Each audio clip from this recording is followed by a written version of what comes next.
이번 최순실 씨 관련 사건으로 이루 말할 수 없는 큰 실망과 염려를 끼쳐드린 점 다시 한번 진심으로 사과드립니다. 필요하다면 저 역시 검찰의 조사에 성실하게 임할 각오이며 특별 검사에 의한 수사까지도 수용하겠습니다. 최순실 국정농단 사태를 세상에 알리게 된 뇌관이 됐던 태블릿 PC입니다. 국정농단 사건의 기폭제였던 태블릿 PC의 주인을 둘러싼 논란과 관련해 최 씨의 방에는 항상 태블릿 PC가 있었고 태블릿 PC는 앞으로의 사태 향방에도 큰 영향을 미칠 수 있는 결정적인 증거, 바로 스모킹 건입니다. PC 조작 사건이요, 절대 손석희 혼자 한 일 아닙니다. 왜냐하면 저거는 최소한 검찰과 특검이 봐주지 않고는 저는 조작할 수가 없습니다. 이 위헌적인 수사 부분에 한마디로 핵심을 말하자면 그것은 태블릿입니다. 캠프에서 같이 일을 했던 여자 동료의 사진이 수십 장 들어있는 것을 발견하게 되었습니다. 이를 보고 이 태블릿 PC는 대성 캠프에서 사용했던 태블릿 PC가 맞다. 태블릿 PC는 최의 전체 범죄 사실에 관해서 양형에 지대한 결정적인 영향을 미칩니다. JTBC 해제하라! JTBC 박살내자! 구속하라!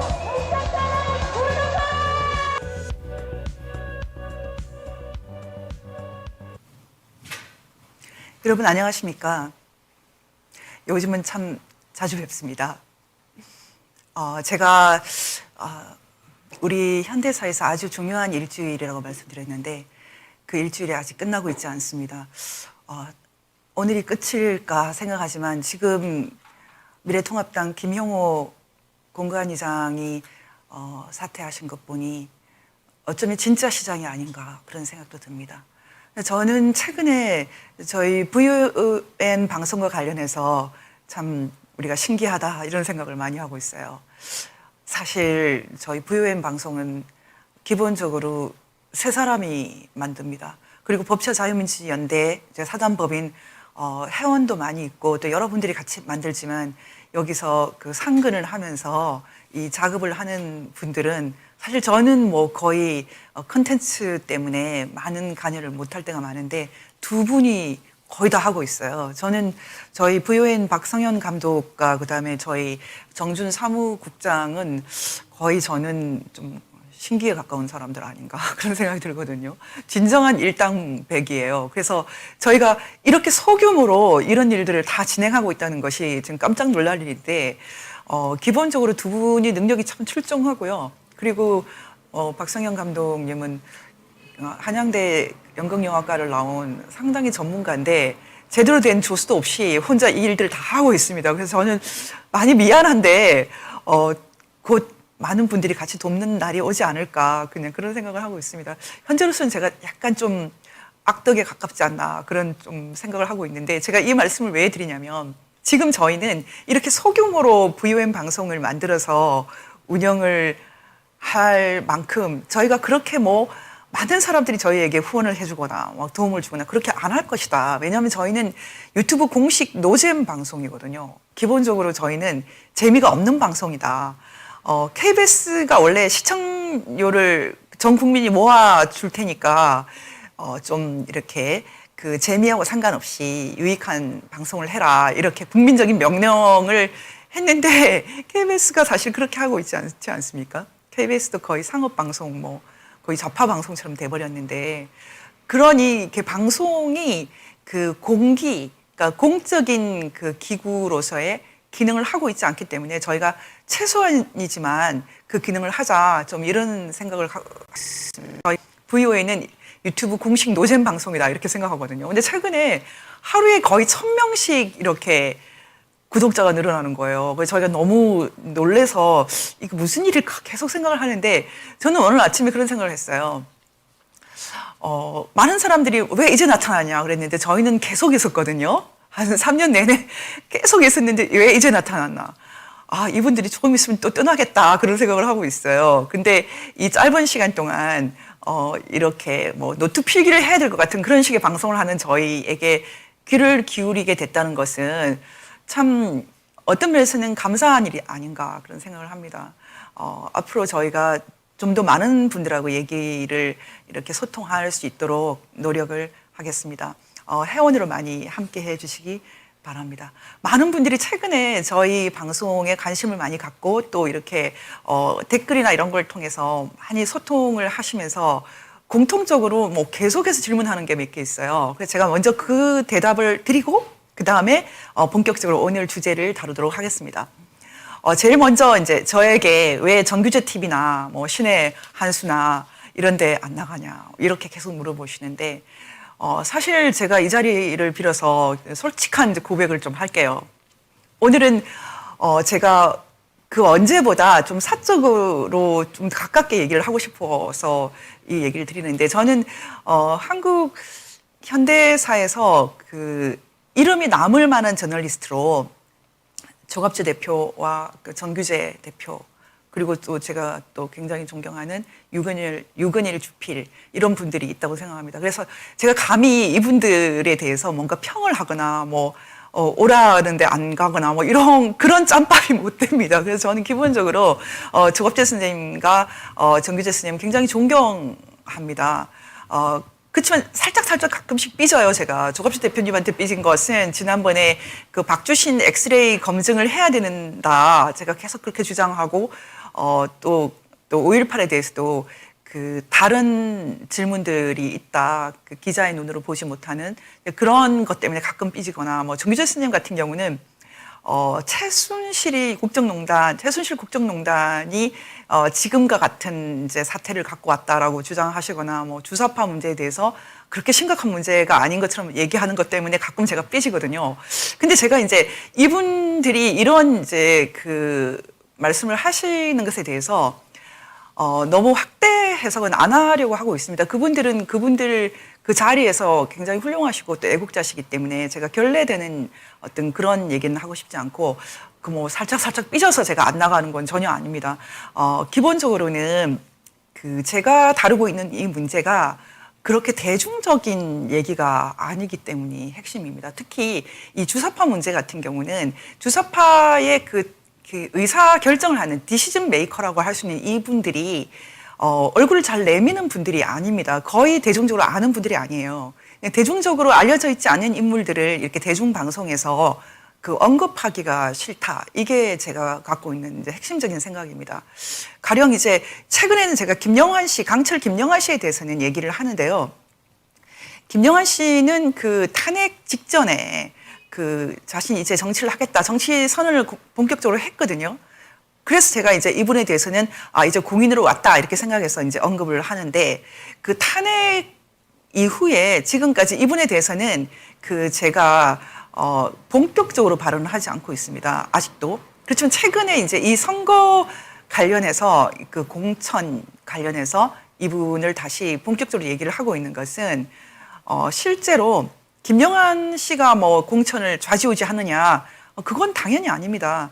그 김영환 씨는 처음부터 주사파를 만든 1980년대부터 지금까지 아주 독특한 그 조직 운영 형태를 갖고 있습니다. 이분이 그 조직을 관리하거나 그 운영하는 이 방식은 저는 보통 사람들이 도저히 이해할 수 있을까 그 생각을 하거든요. 그러니까 제가 쉽게 표현을 하자면 약간 그 조직원들을 관리하는 방식이 피라미드하고도 좀 달라요. 약간의 피라미드 구조가 있긴 한데 저는 약간 연 날리기 비슷하다 이렇게 생각하거든요. 그러니까 연을 이렇게 얼레를 충분히 풀어주기 때문에 그 조직에 속해 있는 사람들이 자신이 누구에게 속해 있다라는 것 자체를 잊어버립니다.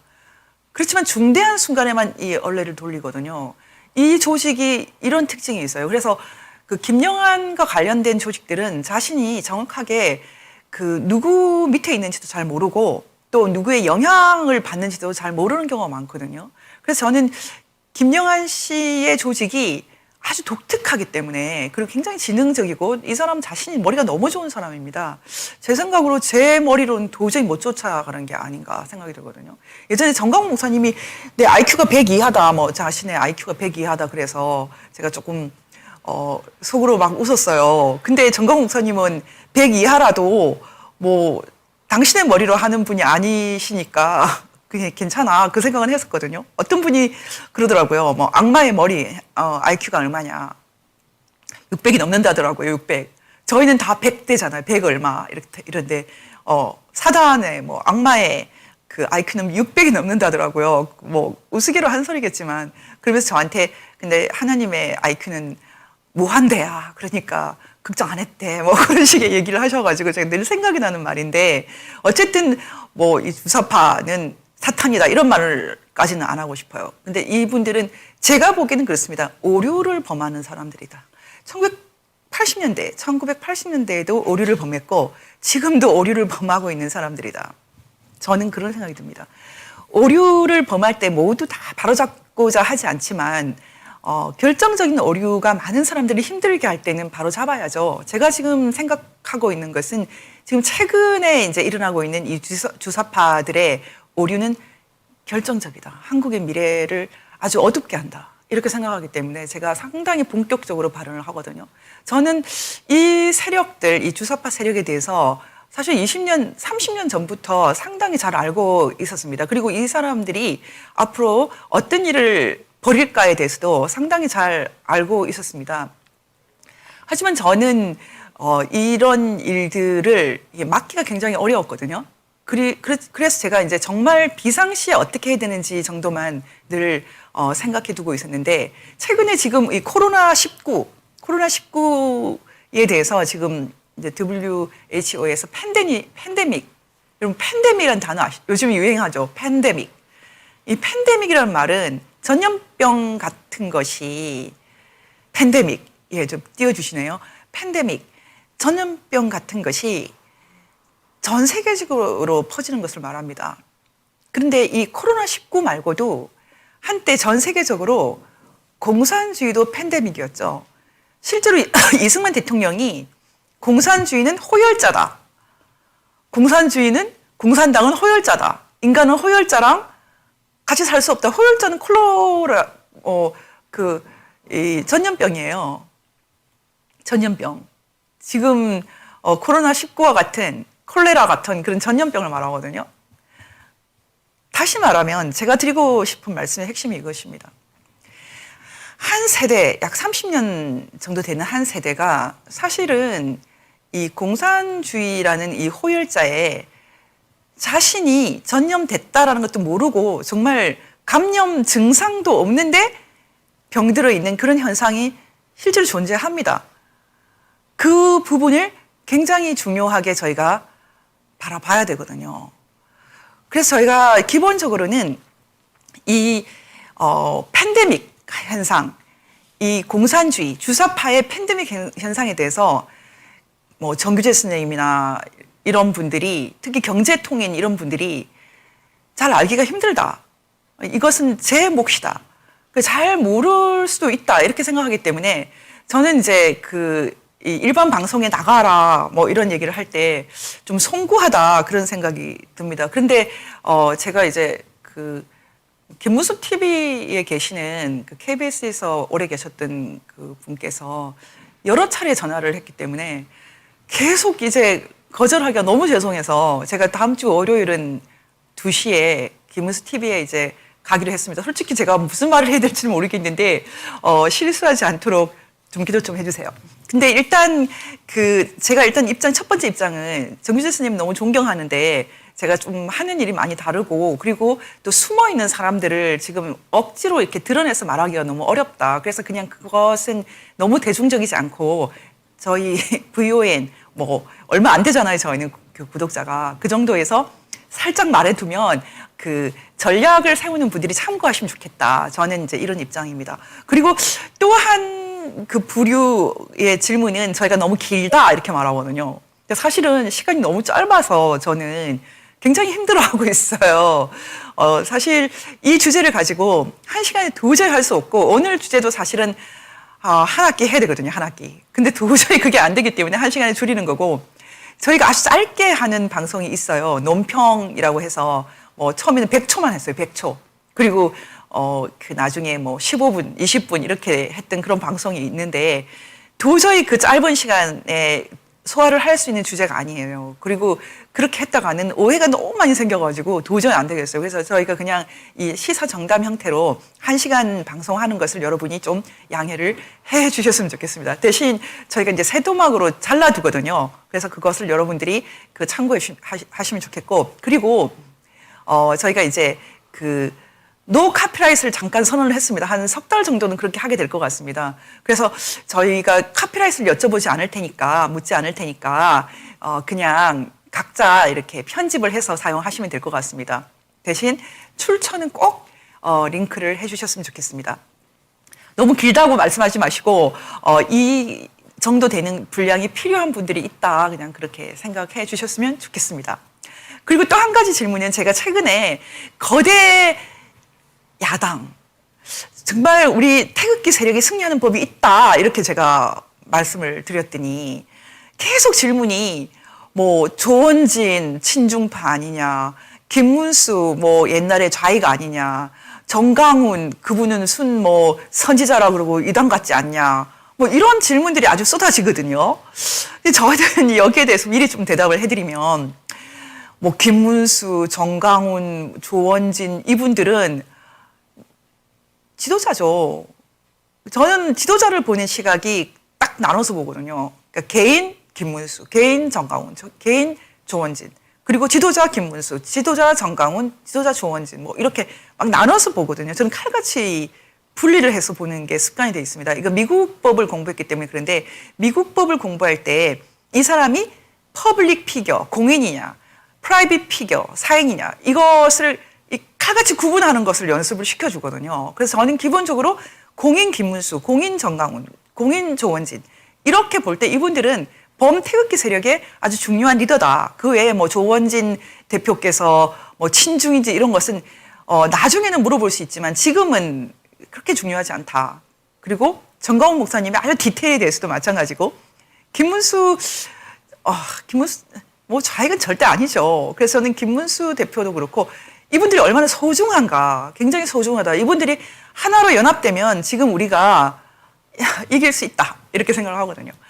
그리고 마지막으로 제가 오늘 이제 시작하기 전에 그 박근혜 대통령 유영하 변호사님에 대해서 좀 얘기를 하겠다, 이렇게 말씀을 드렸는데, 지금 이 거대 야당 만드는 법과 관련돼서 중요하기 때문에 그 얘기를 제가 먼저 하겠습니다.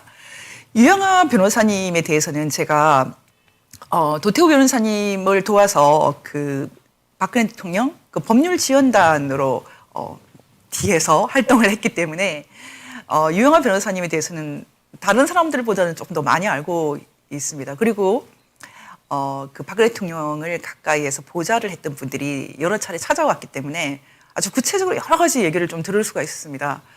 그렇지만 제가 이분에 대해서 아주 구체적인 얘기를 좀 발언하는 것을 굉장히 꺼리거든요.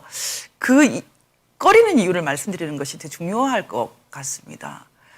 저는 이제 그 박근혜 대통령 입장에서 봤을 때 최소한 씨, 최순실 씨와 유영하 변호사님이 조금 비슷하다. 이 두 분 다 좀 박근혜 대통령을 좀 가까이에서 돕는 분들이다. 좀 그런 생각을 하고 있어요. 그래서 박근혜 대통령 입장에서는 이 두 분에 대해서 동일하게 좀 마음의 빚을 좀 인생의 빚을 갖고 있지 않나, 그런 생각이 듭니다. 박근혜 대통령 입장에서 이 두 분에 대해서 좀 마음의 빚이 있다라는 것은 사실은 굉장히 이제 역사가 깊은 얘기입니다. 왜냐하면 그 두 분이 다 하루 이틀 아는 사이가 아니고요. 다 수십 년, 뭐 최서원 씨는 더 오래됐고 그 유영하 변호사님도 역사가 오래된 지인이거든요. 그런데 지금 이 두 분이 박근혜 대통령을 실제로 얼마나 이제 도왔느냐, 이건 또 다른 차원인데, 저는 여러 차례 이제 박근혜 대통령이 이 국면에서 무슨 생각을 하고 계시나 이렇게 알아보기 위해서 애를 썼어요. 어떤 질문에 대해서는 좀 여쭤보고 와라, 이렇게 좀 부탁도 드리고 그랬는데, 제가 지금 이건 순전히 제 평가인데 박근혜 대통령에 대해서 생각하는 것은, 박근혜 대통령은 유영하 변호사님을 쓰거나 뭐 아니면 최서원 씨를 쓰거나 할 때 몰라서 한 것이 아니다. 다 알고 한 것이다라는 걸 제가 느끼게 됐어요. 지금 여러 가지 사태도 그렇고 박근혜 대통령이 모르고 있다가 당한 게 아니다. 그런 생각을 하거든요. 그래서 지금 잘 알고 계시다. 기본적으로 그 생각을 저는 하고 있어요. 당신의 운명, 당신하고 아주 가까이에 있는 사람들이 어떻게 될 수 있나. 참 당신 자신이 굉장히 위험한 존재일 수 있다. 이런 것을 다 알고 계시다. 저는 그렇게 생각하거든요. 그리고 그래서 가족들, 그러니까 동생들 입장에서는 자신들의 유년기를 보는 그 청와대에 가보고 싶죠. 부모님과의 추억이 있고. 그리고 조카들 태어났는데 4명도 그렇고. 한 번도 못 갔거든요. 그건 박근혜 대통령이 대통령 당선되기 전부터 이미 당신의 존재, 운명에 대해서 조금 통찰을 하고 계신 게 아닌가 그런 생각이 저는 듭니다. 그래서 지금 최성원 씨에 대해서도 그렇고 그 유영하 변호사님에 대해서도 그렇고 사실은 저희가 못 보는 게 있을 수 있다. 아마 이분은 마음의 빚을 갖고 죄송합니다. 마음의 빚을 갖고 당신이 사실 뭔가 좀 해줘야 되는 사람들이다. 그런 생각 갖고 계실 것 같다. 이건 제 생각입니다. 그런데 제가 이제 이 두 분을 따로 이렇게 최서원 씨나 유영하 변호사 따로 봤을 때 이 두 분이 뭐 위상이 다르죠. 각자 다른 특징이 있는데 그러니까 박근혜 대통령과 상관없이 이분들 인생에서 아주 중요한 키워드가 보입니다. 제가 보기에. 키워드 인생에서. 최서원 씨는 일단 박근혜라는 키워드가 있고 또 하나는 정유연, 정유라, 딸. 그 딸에 대한 뭐 어마어마한 사랑과 집착이 있고 또 하나는 승마, 말. 이 3가지가 키워드라면 유영하 변호사는 일단 박근혜 대통령이 있고요. 그리고 검사, 자신이 검사였다라는 것. 지금 변호사지만 한때 검사였다는 것, 검사라는 것이 이분에게 굉장히 중요한 키워드다 이렇게 생각이 들거든요. 그리고 하나가 더 있다면 정치. 이분은 정치를 하고 싶어하는 분이다. 그런 생각이 들어요. 박근혜 대통령 입장에서 이 두 분을 어느 정도 파악하고 뭔가 좀 도움을 주겠다라고 한다면 그 영역에서 뭐 승마나 이런 영역에서 도움을 주거나 아니면은 정치에 대해서 좀 도움을 줘야 된다. 뭐 이런 것일 수 있는데 제가 생각할 때 그렇습니다. 지금 박근혜 대통령이 최근에 그 편지를 통해서 제가 굉장히 오랜만에 이제 목소리를 들었는데요. 박근혜 대통령 입장에서 최서원 씨가 뭘 중요하게 생각하는지는 아셨을 것 같고요. 그리고 지금 이제 유영하 변호사에 대해서도 이분의 정치인으로서의 유영하 변호사를 어느 정도는 그 계속 희생시킬 수 없다라는 생각이 있지 않을까. 지난번에 그 측근에 계신 분들이 저를 찾아와서 유영하 변호사님이 지난번에도 그 지방선거 때도 그 대구시장이라든지 이렇게 출마에 대해서 뜻이 있었다라고 전달을 해주셨는데 이번에 이제 국회에 진출하려고 하는 것을 막을 수 없다라고 판단을 하지 않았을까. 약간 그 정도 저는 생각하고 있습니다. 그리고 아주 구체적인 것은 제가 이제 조금 있다가 좀 필요할 때만 얘기를 드리겠습니다. 어쨌든 유영하 변호사님은 그 기본적으로는 검사다. 자신이 검사였다. 이게 아주 중요한 분이다. 이제 그 생각이 듭니다.